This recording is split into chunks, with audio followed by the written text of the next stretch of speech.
welcome to the activities portion of this wonderful day. We are at what I think is the best activity that we're doing today, and that is baking. I am so excited to be in my kitchen and to invite you into my kitchen to be able to bake today.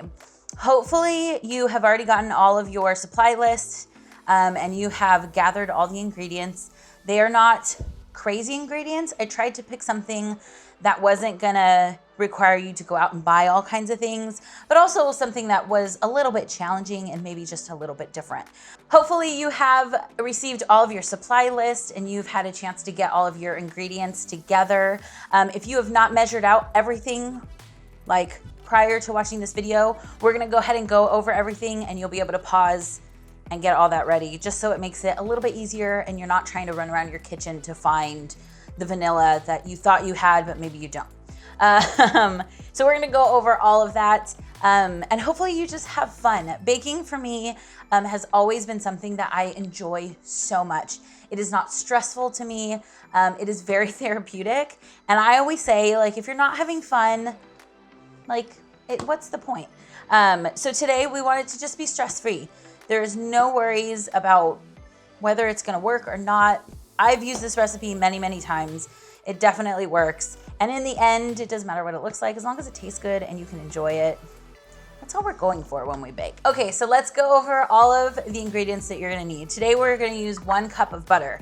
You'll notice that I have them separated out in this way.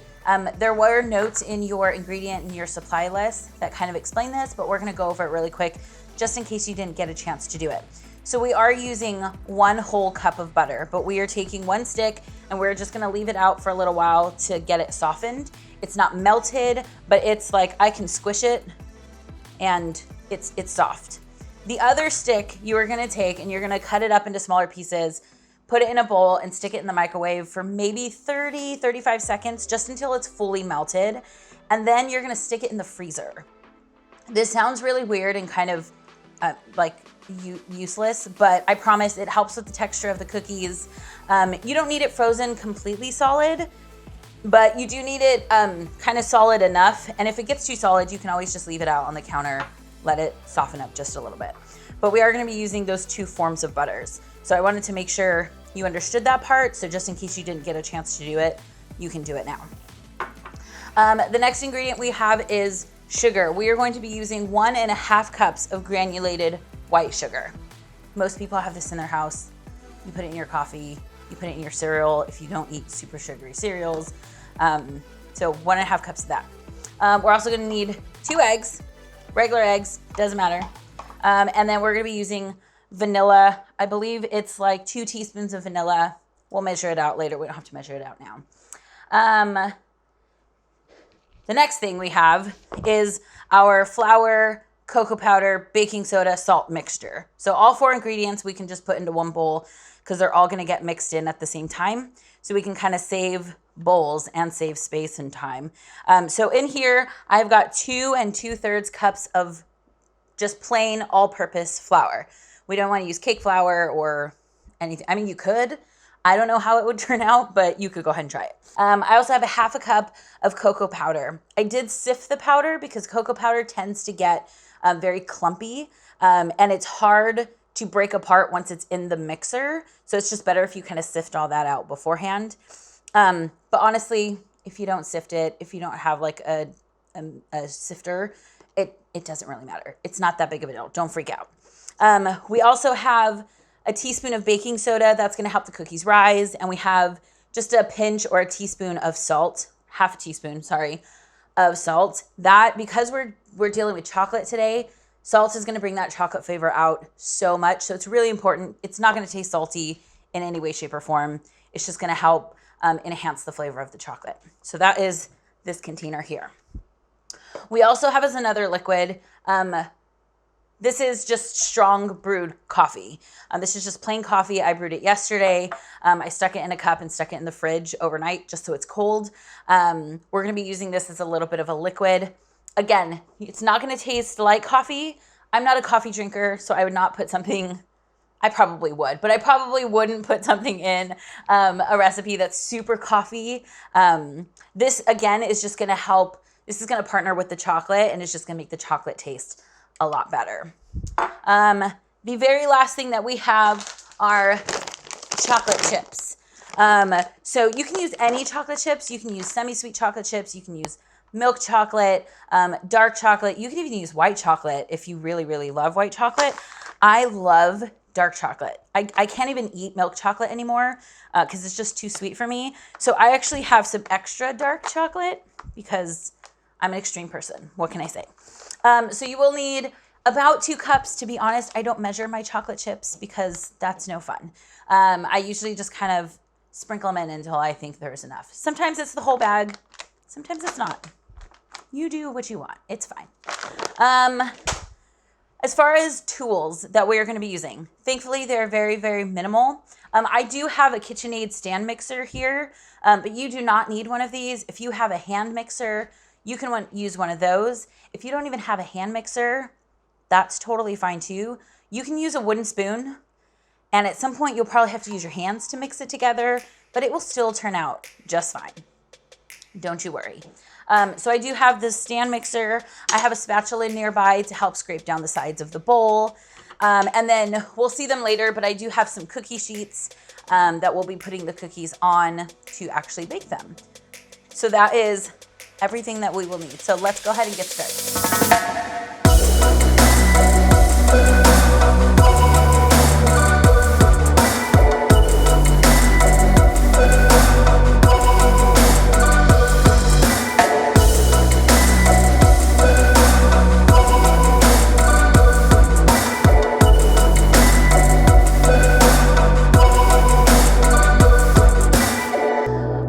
Let's go ahead and get started. You're gonna go ahead and take your butters. We're gonna take both butters. I'm gonna unwrap this one and be prepared to get messy. Like sometimes it's just the way baking works. We're gonna plop that right in there. And then we're gonna take our melted and then solidified butter and we're gonna throw that in there too. And I've literally just got a spatula here just to help me get it all out. We'll stick that right there. And then we are going to take our sugars. It's just one sugar. I don't know why I keep saying that. And we're going to throw that there. So now we're going to take, if you're using a stand mixer, you can go ahead and use your paddle attachment. If you're just using a hand mixer, you just use the little contraption things that come with that. And again, if you're using like a spoon, you're just going to take this. The thing with cookies, I like very like thick and fluffy cookies, like soft cookies. I'm not a huge fan of like the crispy thin ones. So these are going to be thick and like soft cookies. And in order to kind of get that texture, you want to kind of beat your butter and your sugar together for a good chunk of time. I think a lot of people speed through this process and just mix them together and move on. But this mixture is going to get very, very pale. Like the butter is going to go almost white. And it's just going to get very, very fluffy.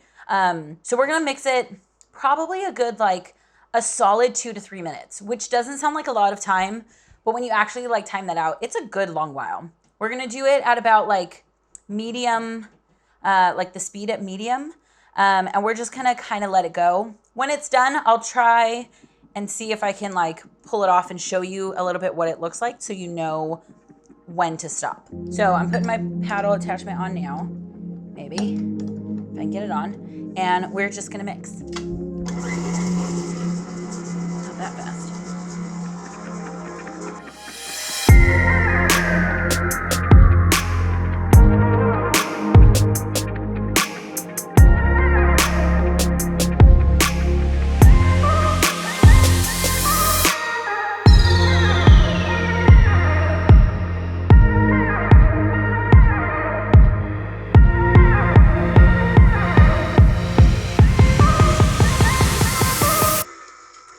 So it's been a couple minutes, and throughout the mixing process, you'll want to take a spatula and just kind of scrape down the sides to make sure that all of the butter and all of the sugar and everything are kind of getting all mixed together. You don't want to miss any bits.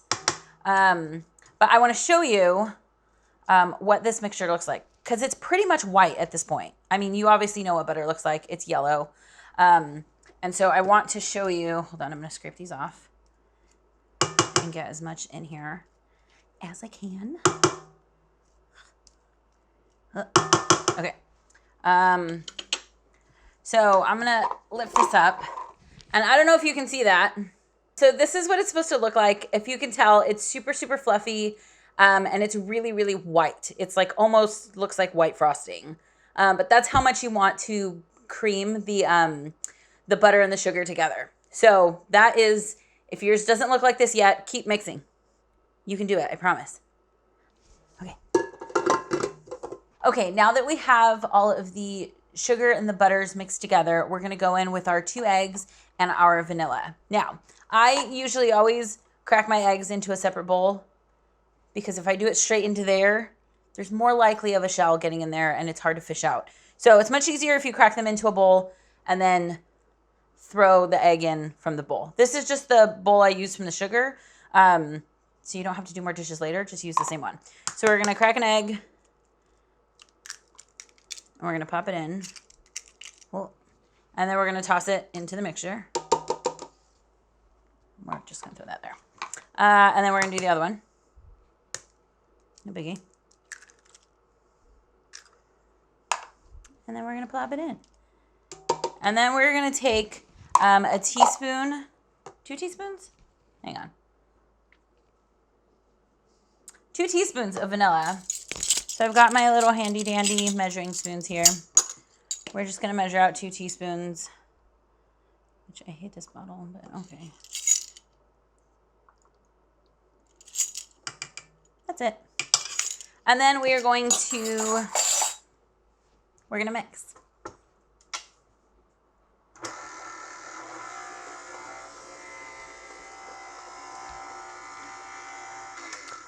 So it is gonna look a little gloopy at first because the eggs are trying to kind of incorporate with the sugar and the butter. Keep going, it will all come together, I promise. Don't freak out.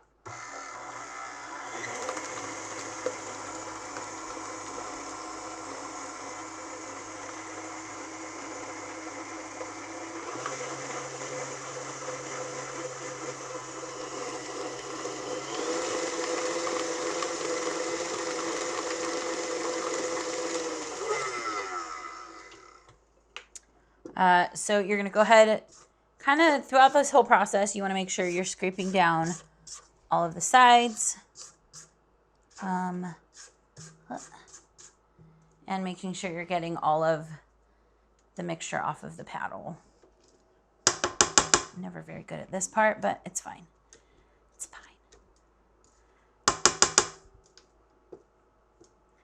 fine. Okay. So I'm gonna just mix that really quick one more time. Okay, so the next part, after we've got all that taken care of, we're gonna take our dry ingredient mixture. Now, mine is looking layered because I just threw it all in the container. I'm gonna take just a little whisk. You can use a fork or a spoon, it doesn't matter. We're just gonna mix them up together. If you remember, this is the flour, this is cocoa powder, cocoa powder. It's a little bit of baking soda and salt. So we just wanna make sure that everything is just kind of distributed evenly so that when it goes into the mixture, it all mixes together just a little bit better. It doesn't have to be perfect. There's always gonna be a little bit on the bottom that doesn't really get mixed in, but that's totally fine. Yeah, we can stop there, it's fine. So we've got our flour mixture all mixed up, and we have our coffee. I'm obviously not gonna use this much coffee. We're only gonna use 3 tablespoons worth. The rest you can just throw in some ice and drink it if you're that kind of person.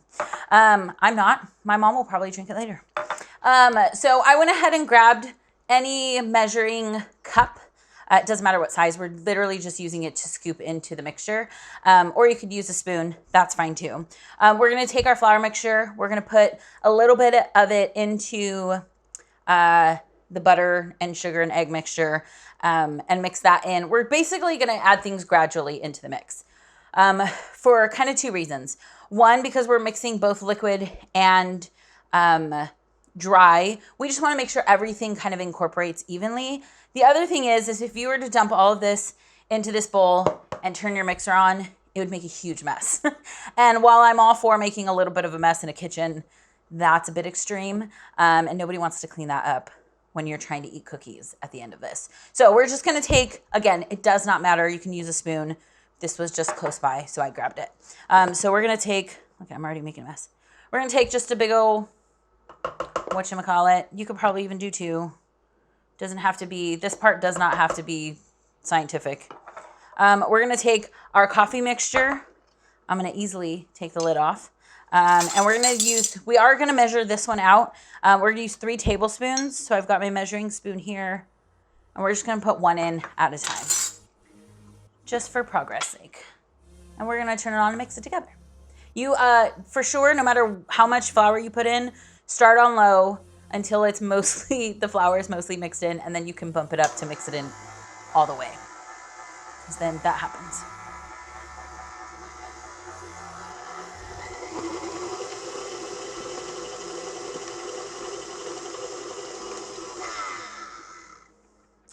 Okay, that little batch is mostly mixed in. So we're just gonna keep doing the same thing until you've used 3 tablespoons of coffee and all of your flour mixture.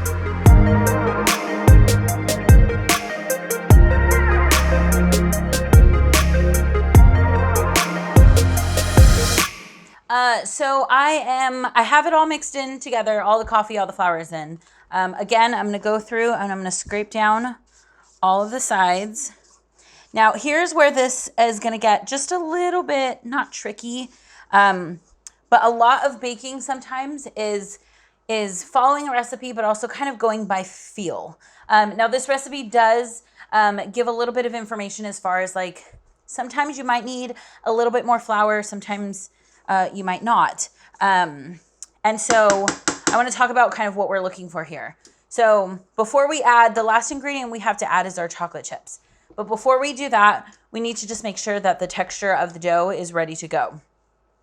Now, I'm just gonna pull some out. One, you can tell that, well, you can't really tell because it's not on the side. So this is still pretty wet. And the way that you'll notice is that if you like touch it, it like sticks to your fingers.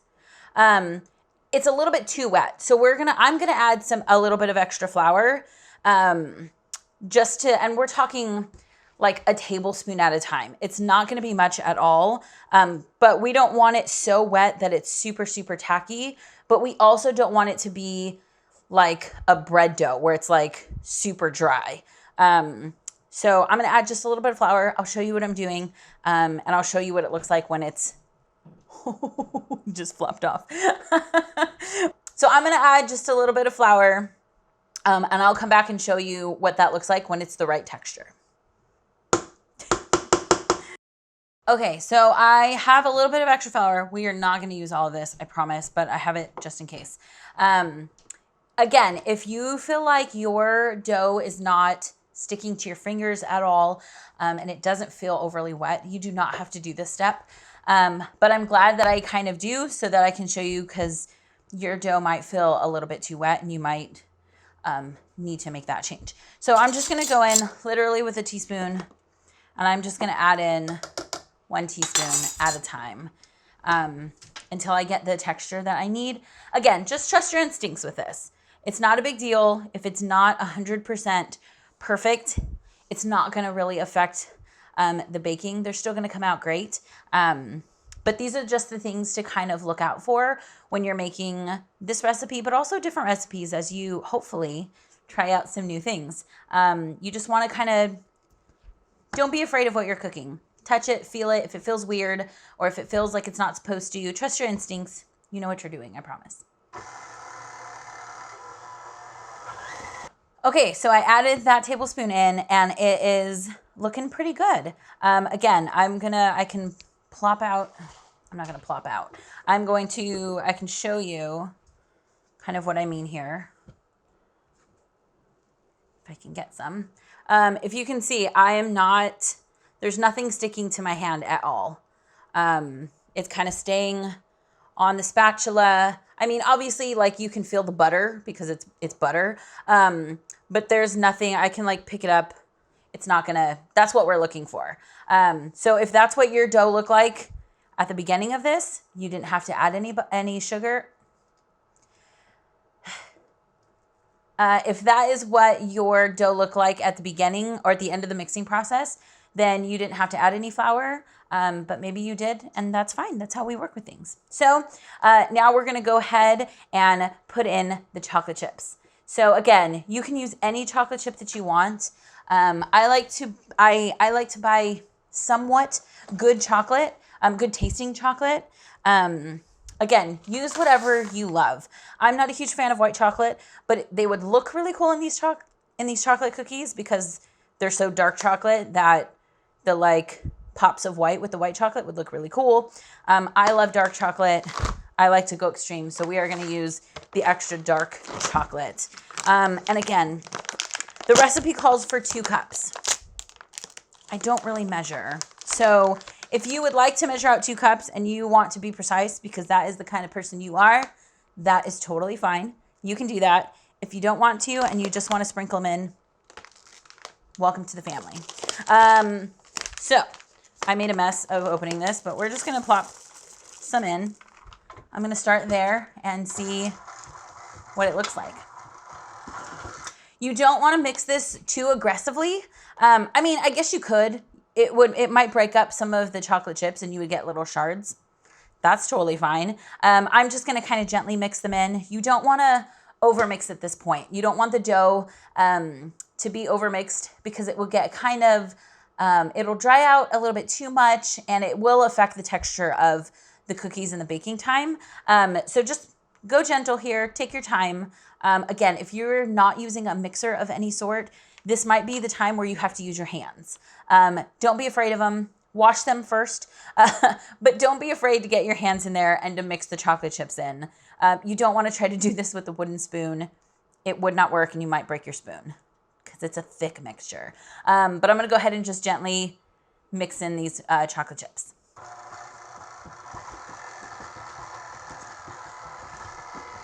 And then be a little aggressive at the end.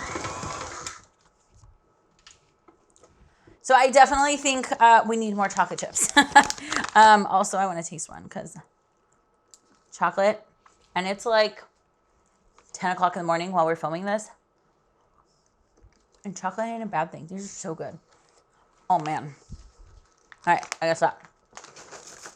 I'm just going to throw the whole bag in. Like, let's be honest here. I would like to snack on them, but I won't.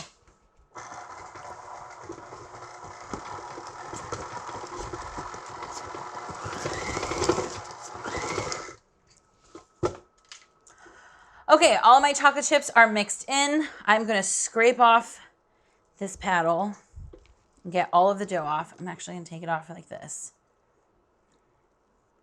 And you want to get every piece that you can. No man gets left behind in baking. Yeah, we're just going to try to get everything we can off. So this next part, you're going to go ahead and pull out your cookie sheets, and we're going to talk about those in 1 second. So let's talk about our cookie sheets. So whatever cookie sheets you have, some of them have like lips on them like this one. Some are just completely flat. You can have a big one. You can have a small one. It really doesn't matter. The thing I do want you to pay attention to is what you're baking on inside of the cookie sheet, if that makes sense. So I do have these silicone mats that we use to bake cookies on. You do not have to have the silicone mats. At the end of the day, right now, as we're at this stage, if you have nothing to put on your cookie sheet, that's totally fine. For future reference, parchment paper outside of the silicone mats, parchment paper would be your best bet to bake things on. You can use foil, but foil conducts a lot of heat, and so it is going to affect the baking time. So you're going to have to pay attention to the baking time a little bit more. You can't just go by whatever the recipe says. And that's kind of a good rule of thumb for any baking. Everybody's oven is different. Even a brand new oven, your temperature is going to be a little bit off. You can set it to 350, but it might run a little bit hot. It might run a little bit cold. So you do just kind of want to pay attention a lot. You don't want to stick something in the oven and walk away and come back when the timer goes off. You want to watch things. So bringing us back to our cookie sheets, You can use nothing, you can use foil, you can use parchment, you can use silicone. There's many options. Do whatever you have. I'm using silicone mats today.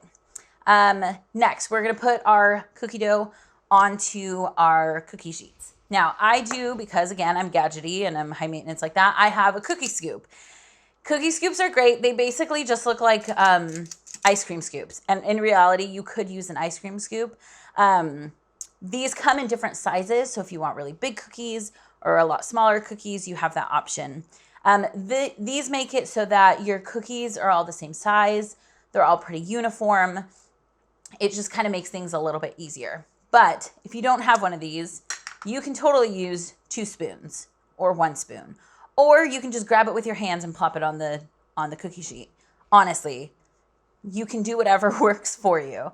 I will be using a cookie scoop because, again, it's just a lot faster and I have them. So I'm going to go ahead and scoop out. I don't remember how much this carries. I want to say it's like 2 tablespoons worth. But it is one of the smaller ones I have because I've just found with these cookies, I like that size of cookie. So I'm going to go ahead and plop this down on my cookie sheet. I'm going to get, I think, 6 on a cookie sheet. Now I'm going to space them about 3 inches apart. They aren't going to spread a ton. Remember I said these are really thick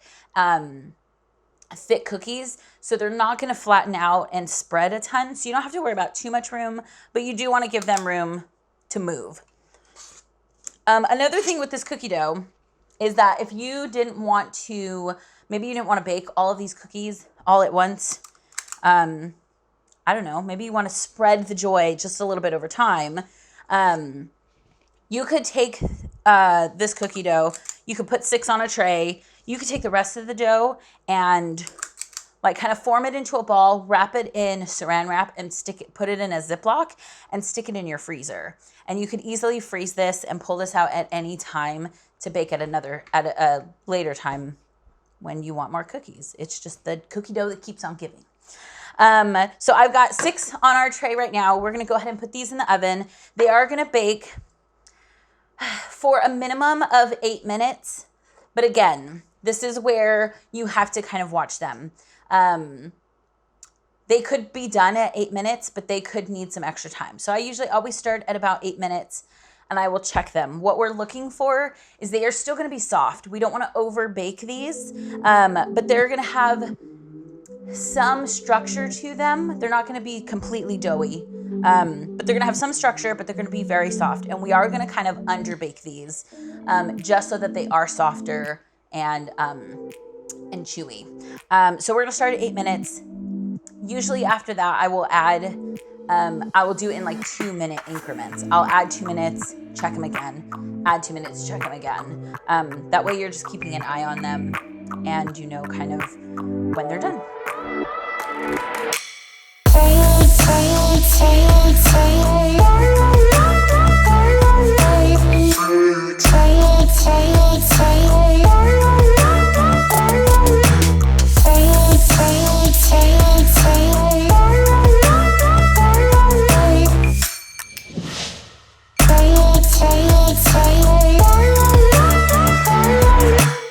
Okay, so it's actually been 10 minutes, so I did add 2 minutes to my baking time, and my cookies look to be about done. The struggle with chocolate cookies is that you're not gonna notice any kind of browning. Like normally you would look at like a regular chocolate chip cookie, when it's brown around the edges and the bottom is kind of brown, you're done. You're not gonna have that. Again, I'll pull them out and we can look at what they kind of look like to know that they're actually done.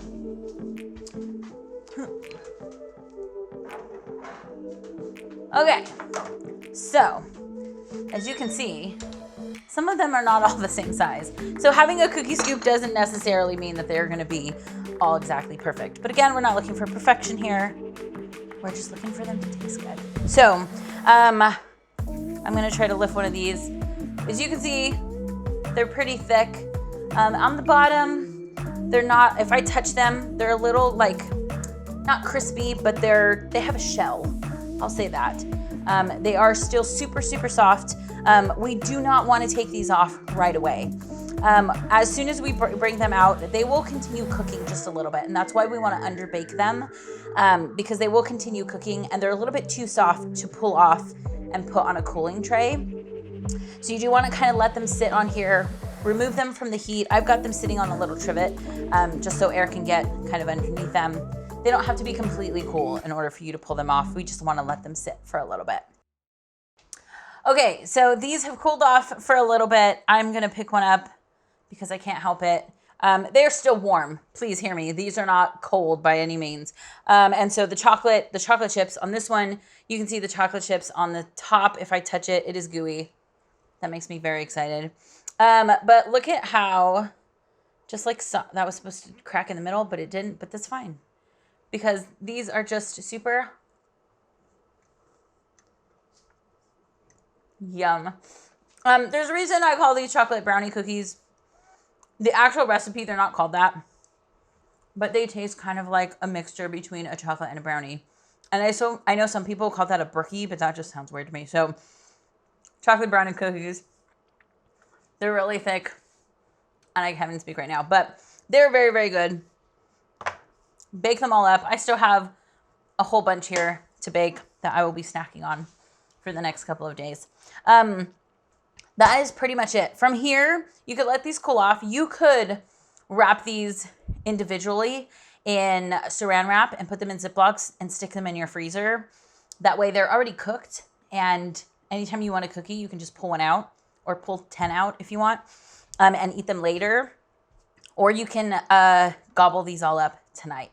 No one would judge you, I promise. Yeah, that's basically it. I hope that you had a lot of fun. I hope this was as stressless as it can be. I know for some people, baking can be a stressful thing and they don't want to do it, but it doesn't have to be hard. It doesn't have to be stressful. I hope that you guys had a lot of fun today. You were going to dinner right after this, so eat some cookies before you go to dinner. There's not a rule against that. And we'll see you in a little bit for our last session. If you ever want to bake, please contact me. I love to bake, and I love to bake with people. So we can do this through Zoom, or one day when we're allowed in each other's houses, we can do it in one kitchen together. I hope you had a lot of fun. Enjoy your cookies. We'll see you later.